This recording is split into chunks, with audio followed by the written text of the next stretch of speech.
Good morning बच्चों। आज हम करने जा रहे हैं अपनी वर्कशीट नंबर 57, विषय गणित कक्षा 10। हमारी तिथि 18 नवंबर के लिए। तो चलिए शुरू करते हैं बेटा। हमने अपना पाठ शुरू किया था क्षेत्रफल, पृष्ठीय क्षेत्रफल और आयतन। ठीक है, उसमें हमने पिछली वर्कशीट में सूत्र पढ़े थे सबके। जो पृष्ठीय क्षेत्रफल है, कुल क्षेत्रफल है और उनका आयतन है, वो टेबल आपको अपनी नोटबुक में, अपनी कॉपी में आपको वो सारे फॉर्मूले लिखने हैं। ठीक है, तो चलिए आज उन पे बेस्ड कुछ क्वेश्चन हम करेंगे। तो देखिए, आज का हमारा जो टॉपिक है, ठोसों के संयोजन का पृष्ठीय क्षेत्रफल। उनके संयोजन मतलब एक या दो के क्षेत्रफल अगर हमें एक ही फिगर में, एक ही चित्र में अगर हमें निकालने हो तो कैसे निकालेंगे। सबसे पहले आपको याद करना है जितने ये भी जो क्षेत्रफल है, इनके घनाभ, घन, बेलन, शंकु, अर्धगोला, इनके जो पृष्ठीय क्षेत्रफल है वो आपको याद होने चाहिए। ऐसे ठोस कुछ उदाहरण है जैसे सोफ्टी, टेंट, झोपड़ी आदि। ये सब क्या है, कुछ उदाहरण है जिनके आज हम क्या करेंगे, क्षेत्रफल निकालने की कोशिश करेंगे। ठीक है, तो देखो, ठोसों के संयोजन का पृष्ठीय क्षेत्रफल ज्ञात करने के लिए हम देखते हैं कि कौन से फलक और आधार ढके हुए हैं, फिर उन्हें छोड़कर शेष भागों का पृष्ठीय क्षेत्रफल ज्ञात करते हैं। ठीक है, मतलब देखो, जैसे ये है बेलन है, किसके ऊपर बना हुआ है, अर्धगोले के ऊपर बना हुआ है। तो आपको ये पता होना चाहिए कि मुझे अगर इसका क्षेत्रफल निकालना है तो मुझे क्या चीज़ निकालनी है, क्या चीज़ मुझे छोड़नी है और क्या चीज़ लेनी है। जैसे ये बीच वाला एरिया है, क्या मुझे ये लेना है या नहीं लेना है, क्योंकि ये क्या है, एक साथ बना हुआ है। तो इन चीज़ों की आपको ज्ञात होना चाहिए कि कैसे हम इनका क्षेत्रफल, क्या चीज़ें मुझे छोड़नी चाहिए और क्या लेनी चाहिए, वो हम इन उदाहरणों से सीखेंगे और उसके बाद अभ्यास प्रश्न करेंगे। तो देखिए, पहला हमारा उदाहरण है, कोई बर्तन एक खोखले अर्धगोले के आकार का है। ये क्या है, अर्धगोले के आकार का है। इसके ऊपर क्या बना हुआ है, एक खोखला बेलन रखा हुआ है। ठीक है, अर्धगोले का व्यास कितना है, 14 सेंटीमीटर। व्यास दिया हुआ है, त्रिज्या नहीं। व्यास कितना है, 14 सेंटीमीटर। तो ये पूरा हिस्सा कितना है, 14। व्यास कितनी है, 14, तो त्रिज्या कितनी हो जाएगी इसकी, आधी, 7 सेंटीमीटर। ठीक है, तो बर्तन की कुल ऊंचाई कितनी दी हुई है, 13 सेंटीमीटर। ये जो 13 सेंटीमीटर बर्तन की कुल ऊंचाई है, मतलब बेलन की ऊंचाई और जो हमारा अर्धगोला है, दोनों की ऊंचाई को मिलाकर। तो इस बर्तन का आंतरिक पृष्ठीय क्षेत्रफल आपको ज्ञात करना है। अंदर का जो इसका पृष्ठीय क्षेत्रफल है, ठीक है, वो आपको निकालना है। तो कैसे निकालोगे, देखो, अर्धगोले का व्यास 14 सेंटीमीटर, अर्धगोले की त्रिज्या जो व्यास है उसका आधा होता है 14/2, 7 सेंटीमीटर। ठीक है, तो बर्तन की कुल ऊंचाई हमें दी हुई है 13 सेंटीमीटर। ये तो बर्तन की कुल ऊंचाई है, लेकिन जो बेलन वाला भाग है उसकी ऊंचाई क्या होगी। अब देखो, कुल बर्तन की ऊंचाई 13 है, इसकी क्या होगी, 7 होगी, क्योंकि ये क्या है बेटा, त्रिज्या होती है ना। इसकी जो आधी होती है ऊंचाई, जो गोले तक जितने भी आपकी लंबाई होंगी वो क्या होंगी, त्रिज्या होंगी। तो ये क्या है, 7 सेंटीमीटर है। तो अर्धगोले की लंबाई 7 है, पूरे बर्तन की 13 है। तो 13 में से अर्धगोले की घटा दोगे तो किसकी आ जाएगी, बेलन की ऊंचाई आ जाएगी। तो क्या करा हमने, 13 में से हमने 7 घटा दिया, तो क्या आया, 6 सेंटीमीटर, जो बेलन की ऊंचाई है। बेलन आकार भाग की त्रिज्या क्या होगी, 14 व्यास था तो उसकी त्रिज्या क्या होगी, उसकी आधा, 14 का आधा होता है 7 सेंटीमीटर। ठीक है, तो बेलन की भी त्रिज्या 7 होगी और अर्धगोले की भी 7 होगी। अब देखो, बर्तन का आंतरिक पृष्ठीय क्षेत्रफल निकालने के लिए क्या करना पड़ेगा हमें, बेलन का जो वक्र पृष्ठीय क्षेत्रफल है, ठीक है, बेलन का वक्र पृष्ठीय क्षेत्रफल जमा अर्धगोले का और अर्धगोले का वक्र पृष्ठीय क्षेत्रफल निकालना होगा। अब देखो, बेलन का वक्र पृष्ठीय क्षेत्रफल होता है 2πr/h और अर्धगोले का वक्र क्षेत्रफल होता है 2πr का वर्ग। ठीक है, अब देखो यहाँ पे 2π ये क्या है, और हमारा एक जो r है ना, 2πr, और इसमें से भी 2πr कॉमन ले लो यहाँ पर। तो 2 गुना में पाई क्या होता है, 22/7, और r क्या है, 7।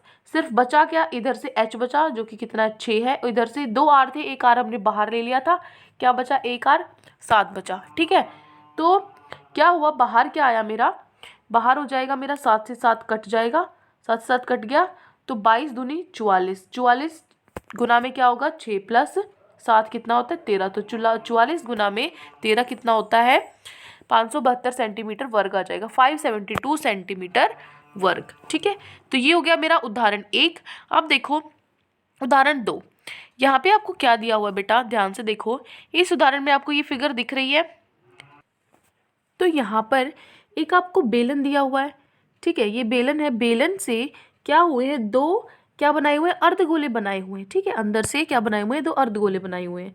तो देखो, लकड़ी के ठोस बेलन के प्रत्येक सिरे पर एक अर्धगोला खोदकर निकालते हुए एक वस्तु बनाई गई है। ठीक है, आकृति से याद यदि बेलन की ऊंचाई कितनी है 10 सेंटीमीटर और आधार की त्रिज्या जो आपका अर्धगोला है उसकी त्रिज्या और बेलन की त्रिज्या भी यही होगी।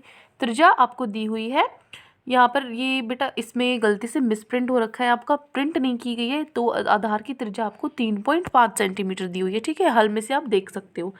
तो इस वस्तु का संपूर्ण पृष्ठीय क्षेत्रफल आपको ज्ञात करना है। तो कैसे निकालोगे, देखो आपके पास क्या दिया हुआ है, बेलन की ऊंचाई 10 सेंटीमीटर है, आधार की त्रिज्या 3.5 सेंटीमीटर है, तो अर्धगोले की त्रिज्या भी की वही होगी 3.5 सेंटीमीटर। तो वस्तु का अगर हमें संपूर्ण पृष्ठीय क्षेत्रफल निकालना है तो किसके बराबर होगा, बेलन का जो वक्र पृष्ठीय क्षेत्रफल होगा प्लस में जो अर्धगोले का वक्र पृष्ठफल, अर्धगोले का वक्र पृष्ठीय क्षेत्रफल और निचले अर्धगोले का वक्र पृष्ठीय क्षेत्रफल। ठीक है, जो निचले अर्धगोले है इसका वक्र, ठीक है, पृष्ठीय क्षेत्रफल। अब देखो तो यहाँ से क्या होगा, एक ऊपर वाले का और एक नीचे वाले अर्धगोले का पृष्ठीय क्षेत्रफल और बेलन का वक्र पृष्ठीय क्षेत्रफल, इन तीनों को हम जमा कर देंगे तो हमारा कुल वस्तु का संपूर्ण पृष्ठीय क्षेत्रफल आ जाएगा। तो बेलन का वक्र पृष्ठीय क्षेत्रफल होता है 2πr/h और यहाँ पर दो अर्धगोले हो गई तो 2 गुना में अर्धगोले का वक्र पृष्ठीय क्षेत्रफल होता है 2πr²। ठीक है, तो अब यहाँ से देखो, यहाँ से 2, अब ध्यान से अगर आप देखोगे तो यहाँ पे r जो है आपका 3.5 है और h आपका 10 है। बेटा यहाँ पे जो पाई है वो यहाँ पे पाई भी आएगा, ये गलती से थोड़ी सी मिस्टेक्स है इस वर्कशीट में, आपके पीछे से ही आई हुई है, ऐसे मिस्टेक्स ही है इसमें, तो हम कोई बात नहीं है, इसको हम खुद ठीक कर लेंगे। तो यहाँ पर आप इसमें पाई कर लेना। ठीक है, यहाँ से पाई इन्होंने गलती से शायद लगाया नहीं है, तो यहाँ पाई आप लगा लेना। तो यहाँ पे क्या हो जाएगा 2π 3.5 × 10, इधर भी 2 और 2 2 आ गए, यहाँ पे एक पाई हो गया, r² जो होगा त्रिज्या होगी 3.5 गुना में 3.5। ठीक है, तो यहाँ से इसको जब हम सोल्व करेंगे तो इधर से आएगा 70π और इसको जब आप हल करोगे तो आएगा 49π। तो दोनों को अगर हम जोड़ेंगे तो क्या आ गया 119π। तो 119π क्या होता है 22/7, इसको हल करोगे 7 से आपका 119 कट जाएगा, 17 आ जाएगा, 17 गुना में 22, 374 सेंटीमीटर वर्ग। ठीक है, तो ये हो गया उदाहरण 2। अब चलते हमारे उदाहरण नंबर 3 पे। उदाहरण नंबर 3 में देखिए, उदाहरण 3 में आपको दिया गया है कि भुजा 7 सेंटीमीटर वाले एक घनाकार ब्लॉक में, ये आपको घन दिया हुआ है नीचे, इसकी जो भुजा है वो कितनी है 7 सेंटीमीटर। हमें पता है कि जो घन है उसकी लंबाई, चौड़ाई और ऊंचाई तीनों बराबर होती हैं, तो तीनों क्या होंगी 7 सेंटीमीटर होंगी। तो इस ब्लॉक के ऊपर एक अर्धगोला रखा हुआ है, ये आपको दिख रहा है। तो अर्धगोले का जो अधिकतम व्यास कितना हो सकता है, ठीक है, ये अर्धगोला है, इसका ज़्यादा से ज़्यादा व्यास कितना हो सकता है अगर हम इसको इसके ऊपर रखते हैं। तो इस प्रकार बने ठोस का आपको क्या निकालना है, पृष्ठीय क्षेत्रफल भी आपको निकालना है। तो देखो बेटा कैसे निकालोगे, जो घनकर ब्लॉक का एक किनारा है वो कितना है 7 सेंटीमीटर का है, जो किसके बराबर होगा अर्धगोले का अधिकतम व्यास, क्योंकि 7 सेंटीमीटर उसकी लंबाई चौड़ाई है घन की, तो उससे ज़्यादा तो उसका व्यास हो नहीं सकता। ठीक है, उसके ऊपर सिर्फ उतना ही व्यास का जो अर्धगोला है वो आ सकता है। तो अर्धगोले का अधिकतम व्यास कितना होगा 7 सेंटीमीटर होगा। अब जो अर्धगोले की त्रिज्या है, व्यास अगर 7 सेंटीमीटर है उसकी त्रिज्या क्या होगी, व्यास का आधा मतलब 7 का आधा। ठीक है, 7/2। तो ठोस का पृष्ठीय क्षेत्रफल निकालने के लिए, इस पूरे का अगर हमें पृष्ठीय क्षेत्रफल निकालना है तो कैसे निकलेगा, घनाकार ब्लॉक का क्षेत्रफल, जो नीचे घन है इसका क्षेत्रफल, उसके बाद जो ऊपर अर्धगोला है अर्धगोले का पृष्ठीय क्षेत्रफल, माइनस में हम क्या घटा देंगे, अर्धगोले से ढके वृत्त का क्षेत्रफल, नीचे जो आपका ये इसका आधार है इसका क्षेत्रफल। ठीक है, तो लिखोगे ठोस का पृष्ठीय क्षेत्रफल कैसे निकलेगा, घनाकार ब्लॉक का क्षेत्रफल होता है 6 गुना में किनारे का स्क्वायर, या आप लिख सकते हो भुजा का स्क्वायर। ठीक है, तो उसके बाद अर्धगोले का पृष्ठीय क्षेत्रफल होता है 2πr का वर्ग और अर्धगोले से ढके वृत्त का क्षेत्रफल क्या होगा πr वर्ग। तो 2πr वर्ग में से 1πr वर्ग घटा देंगे तो क्या बचेगा 1πr वर्ग बचेगा। ठीक है, तो यहाँ क्या आ गया πr वर्ग और यहाँ क्या हो गया 6 गुना में जो किनारा है वो 7 सेंटीमीटर का है, तो 6 गुना में 7 का स्क्वायर वर्ग आ जाएगा, यहाँ पे बेटा स्क्वायर लगा लेना। ठीक है, उसके बाद क्या होगा 6 और यहाँ पे 7 का वर्ग है, क्या हो जाएगा 6 गुना में 49 और πr² है, जो πr का वर्ग है, पाई क्या होगा 22/7 और r का वर्ग, r क्या है 7/2, तो 7/2 गुना में 7/2। इसको हल करने के बाद जो आपका गुना जमा करने के बाद उत्तर आएगा वो आएगा 332.5 सेंटीमीटर क्यूब। ठीक है, ये हो गया उदाहरण नंबर 3। अब चलते हैं हमारे आज के अभ्यास प्रश्न पे।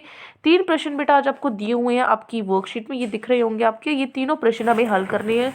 तो पहला हमारा प्रश्न है, 2 घनों जिनमें से प्रत्येक का आयतन 64 सेंटीमीटर क्यूब है, वे फलकों को मिलाकर एक ठोस बनाया जाता है। इससे प्राप्त घनाभ का पृष्ठ क्षेत्रफल आपको ज्ञात करना है। क्या है, 2 घन को मान लो आप ऐसे मिला के रख दो, तो देखो इसकी जो लंबाई है वो तो बढ़ जाएगी, लेकिन चौड़ाई और ऊंचाई तो वही रहेगी। ठीक है, सिर्फ लंबाई बढ़ेगी। तो कैसे निकालेंगे, देखो सबसे पहले आपको क्या पता होना चाहिए, जो घन का आयतन अगर आपको दिया हुआ है 64 सेंटीमीटर, लेकिन आपके पास क्या नहीं है, उसकी भुजा नहीं है, तो हम घन के आयतन से उसकी भुजा निकालने की कोशिश करेंगे। तो देखो कैसे निकालेंगे, घन का आयतन कितना दिया हुआ है, 64 सेंटीमीटर क्यूब दिया हुआ है। ठीक है, तो यहाँ पे घन का आयतन क्या होता है, भुजा का घन। ठीक है, भुजा का क्यूब जो कितना है, जो 64 है। क्या मैं 64 को 4 का घन लिख सकती हूँ, 4 का क्यूब लिख सकती हूँ? क्यों? क्योंकि देखो 64 है, 4 गुना 4 गुना 4, देखो 4 जो कि कितना होता है 16, और 16 को 4 से गुना करेंगे 64। ठीक है, तो 4 को अगर 3 बार लिखते हैं तो क्या आएगा, 64 आएगा। तो जो यहाँ पे क्यूब से क्यूब कट जाएगा, भुजा कितनी आ गई आपकी, 4 सेंटीमीटर। 4 सेंटीमीटर आपकी क्या आ गई, भुजा आ गई। अब आपको पता है जो एक घन है उसकी लंबाई, चौड़ाई और उसकी जो ऊंचाई होती है वो क्या होती है, तीनों बराबर होती है। तो ये तीनों क्या हो जाएंगी, 4 सेंटीमीटर हो जाएंगी। अब देखो, अब हम क्या करेंगे, इसको इसके साथ में, ये देखो इसके साथ में अगर हम एक और घन रख देते हैं तो इसकी लंबाई क्या हो जाएगी, 4 ये थी और एक और 4 हो जाएगी। तो घनाभ की जो लंबाई होगी, अब ये घनाभ हो चुका है क्योंकि आपको पता है जो घन होता है वो किससे बना होता है, वर्ग से, और जो आपका घनाभ होता है वो किससे बना होता है, आयत से बना होता है। तो यहाँ पे अभी ये वर्ग है। ठीक है, लेकिन जैसे ही मैं इसमें एक और घन जोड़ देती हूँ तो ये क्या हो गया, अब देखो ये आयत बन गया है ना। तो यहाँ पे क्या होगा बेटा, घनाभ की जो लंबाई है वो क्या हो जाएगी, 4 की 2 गुनी हो जाएगी, क्योंकि एक और घन हमें इसके साथ में रखना है। तो 2 गुना में 4, 8 सेंटीमीटर। घनाभ की चौड़ाई और ऊंचाई उतनी ही रहेगी, 4 4। देखो इसकी जो लंबाई है, जो सॉरी चौड़ाई है और जो ऊंचाई है वो क्या होगी, 4 ही रहेगी। ठीक है, तो अब घनाभ का पृष्ठ क्षेत्रफल आपको निकालना था। घनाभ का पृष्ठ क्षेत्रफल कैसे निकलेगा, फॉर्मूला क्या होता है, 2 गुना में लंबाई गुना में चौड़ाई, और चौड़ाई गुना में ऊंचाई, और ऊंचाई गुना में लंबाई। ठीक है, ये फॉर्मूला होता है आपका। तो यहाँ पे आप क्या कर दो, वैल्यू पुट कर दो। देखो 2, यहाँ पे लंबाई गुना में चौड़ाई, लंबाई कितनी है 8, चौड़ाई कितनी है 4, तो 8 चौके कितना होता है 32। ऐसे ही b इंटू एच, आपकी चौड़ाई गुना में ऊंचाई, 4 गुना में 4 16। उसके बाद है आपका h गुना में l, मतलब जो आपकी ऊंचाई है और लंबाई है, 4 गुना में 8 होता है फिर से 32। तो 32 जमा 32 जमा 16 कितना होता है, टोटल 80 होता है। तो 2 गुना में 80 होगा 160 सेंटीमीटर स्क्वायर। ठीक है, सेंटीमीटर वर्ग। तो ये हो गया आपका उत्तर नंबर 1। ठीक है, ये हो गया आपका उत्तर नंबर 1 का हल। ठीक है, ये आपको लिखना है। अब हम चलते हैं हमारे प्रश्न नंबर 2 पे। प्रश्न 2 हमारा क्या है, देखिए प्रश्न 2 है, आपको क्या दी हुई है, नीचे ये आकृति दी हुई है। आकृति 1 में दर्शाया गया है ब्लॉक 2 ठोसों से मिलकर बना है। ठीक है, ये जो ब्लॉक है इसमें 2 ठोस से मिलकर ये बना है। इसमें से एक घन है, देखो एक तो घन है नीचे और एक अर्धगोला है ऊपर, आपको दिख रहा है। ठीक है, जो ब्लॉक का आधार है वो 5 सेंटीमीटर किनारे वाला घन है। 5 सेंटीमीटर घन, अब देखो हमें पता है घन पे लंबाई चौड़ाई ऊंचाई बराबर होती है, तो इसमें जो लंबाई चौड़ाई ऊंचाई है वो सब क्या होंगी, बराबर 5 सेंटीमीटर की होंगी। और उसके ऊपर लगे अर्धगोले का व्यास कितना है, 4.2 सेंटीमीटर। जो ये अर्धगोला है इसका व्यास दिया हुआ है, त्रिज्या नहीं। तो जो त्रिज्या क्या हो जाएगी, इसका आधा हो जाएगा, 4.2 का आधा क्या होता है 2.1।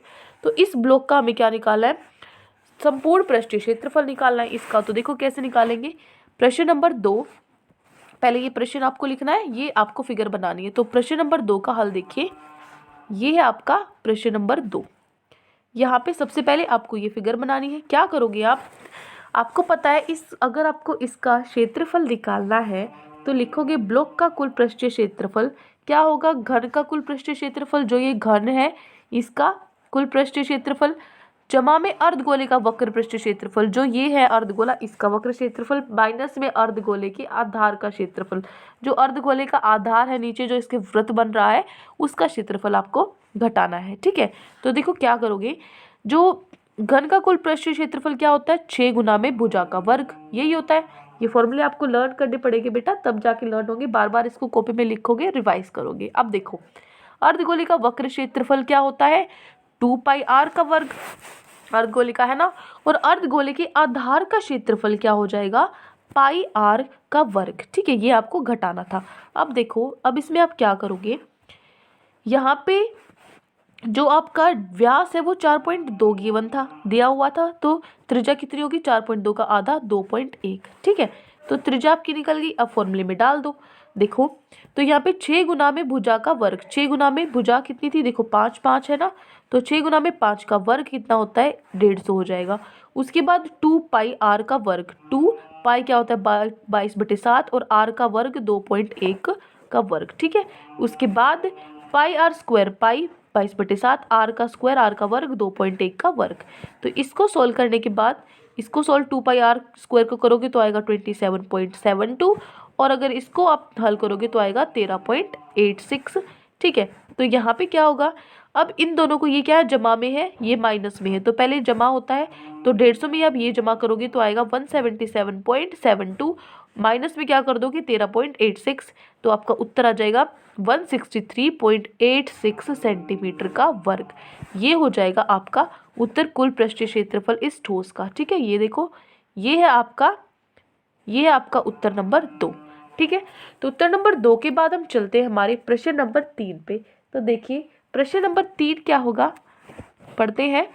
प्रश्न 3 में आपको क्या दिया हुआ है बेटा, देखो मयंक ने अपने बगीचे में एक खोखले बेलन जैसा क्या बनाया, पक्षी स्नानघर बनाया। ये आपको आकृति 2 दिख रही है, जिसके एक सिरे पर अर्धगोलेकार बर्तन बनाया। ये देखो, ये है अर्धगोला। ठीक है, एक तरफ क्या है अर्धगोला बनाया हुआ है। आकृति 2 में बेलन की जो ऊंचाई है वो कितनी दी हुई है, वो दी हुई है 1.45 मीटर, और त्रिज्या कितनी दी हुई है 30 सेंटीमीटर दी हुई है। तो बेलन की भी और अर्धगोले की त्रिज्या तो यही रहेगी। ठीक है, तो पक्षी स्नानघर का संपूर्ण पृष्ठीय क्षेत्रफल आपको निकालना है। तो देखो प्रश्न नंबर 3 का हल, ये देखो प्रश्न नंबर 3। इसमें आपको क्या करना है बेटा, सबसे पहले आपको फिगर बनानी है। ठीक है, ये तो आपको बनानी ही है। अब देखो, अगर हमें पक्षी स्नानघर का कुल पृष्ठीय क्षेत्रफल निकालना है तो क्या होगा, बेलन का वक्र पृष्ठीय क्षेत्रफल, जो ये बेलन है इसका वक्र पृष्ठीय क्षेत्रफल, जमा में अर्धगोले का वक्र क्षेत्रफल, यही होगा। अब देखो, अब बेलन का वक्र पृष्ठीय क्षेत्रफल होता है 2πrh, और अर्धगोले का वक्र पृष्ठीय क्षेत्रफल होता है 2πr का वर्ग। ठीक है, अब यहाँ से देखो यह अब हमारा फॉर्मूला आ चुका है। अब देखो 2π क्या होता है 22/7, r और h, r जो त्रिज्या है आपकी वो कितनी है, r आपकी है 30। अब h देखो, h आपको 1.45 दिया हुआ है, ये मीटर में है बेटा, लेकिन त्रिज्या सेंटीमीटर में आपको दी हुई है। ध्यान से देखो, ये सेंटीमीटर में है और ये क्या मीटर में है, तो या तो इनको दोनों को क्या करना पड़ेगा, दोनों को सेंटीमीटर में करो या दोनों को मीटर में करो। तो मैंने क्या किया, 1.45 पॉइंट में है, इसको मीटर में है ये। ठीक है, इसको मैं सेंटीमीटर में बदल दूंगी। कैसे बदलूंगी, देखो 1.45 है, पॉइंट कट जाएगा, नीचे आ जाएगा 100, ये तो मीटर में है। अगर इसको मुझे सेंटीमीटर में बदलना है तो 100 से गुना करना पड़ेगा, तो 100 से 100 कट जाएगा, आंसर आ जाएगा 145 सेंटीमीटर। ठीक है, तो यहाँ से जो मेरी हाइट है, एच है, ऊंचाई है, वो कितनी है, एच है मेरा 145, लिख दोगे यहाँ। उसके बाद 2πr², 2π क्या है 22/7, और r का वर्ग क्या है 30 का वर्ग। ठीक है, अब इसको हल कर दोगे। एक चीज़ देखो, अब यहाँ पे 2 22/7 और 30, यहाँ पर भी क्या है 2 22/7 और 1 30 है, तो इसको हम क्या ले लेंगे, उभयनिष्ठ बाहर ले लेंगे कॉमन, तो 22, 2 गुना में 22/7 गुना में 30, यहाँ क्या बचा 145, और यहाँ क्या बचा 2 वर्ग थे, 30 2 बार था, एक बार बाहर जा चुका, तो एक अभी भी बचा है यहाँ पे, तो 145 गुना में, अगर 145 जमा में 30 करेंगे तो क्या होगा 175, 175 आएगा। ठीक है, तो ये तो यहाँ पर था ही, 2 गुना में 22/7 गुना में 30 गुना में 175। ठीक है, अब 7 से 175 काट दोगे कितने पे जाएगा, 25 पे कटेगा। ठीक है, अब नीचे तो कुछ बचा नहीं है, नीचे तो सिर्फ एक ही बचा है, 7 तो कट चुका, ऊपर क्या बचेगा देखो। अब यहाँ पर क्या होगा, इसको अगर हम इन सबको गुना कर देंगे तो आपका उत्तर जो आएगा वो आएगा 33,000 सेंटीमीटर का वर्ग। ठीक है, अब ये जो आया ये सेंटीमीटर में, अब इसको मीटर में अगर निकालना चाहे तो कैसे निकाल सकते हैं, सेंटीमीटर का वर्ग है, देखो 1 मीटर में 100 सेंटीमीटर होते हैं। ठीक है, अगर 1 मीटर का वर्ग है तो सेंटीमीटर भी बेटा 2 हो जाते हैं, ठीक है, ऐसे हो जाता है। तो यहाँ पे देखो, अब हमें सेंटीमीटर को मीटर में बदलना है, तो 100 विभाजित होगा, तो 200 हमने क्या कर दिए, विभाजित कर दिए, ठीक है। तो इसको 2 0 से 2 0 कट गई, 1 0 से 1 0 कट गई, तो क्या उत्तर आया 33/10। 33/10 कितना होता है, 3.3 मीटर वर्ग। तो ये हो गया आपका उत्तर नंबर, ये देखो, ये आपका प्रश्न नंबर 3 का उत्तर, ठीक है। तो ये 3 प्रश्न आज आपकी वर्कशीट में गिवन थे। आई होप आपको अच्छे से तीनों प्रश्न समझ में आ गए हैं। और पूरी वर्कशीट में कोई भी डाउट है पूरी वर्कशीट में, तो कमेंट्स में आप हमसे पूछ सकते हैं। और अगर आपको हमारी वीडियो अच्छी लगे तो हमारे चैनल को सब्सक्राइब भी कर सकते हैं। Thank you and have a great day.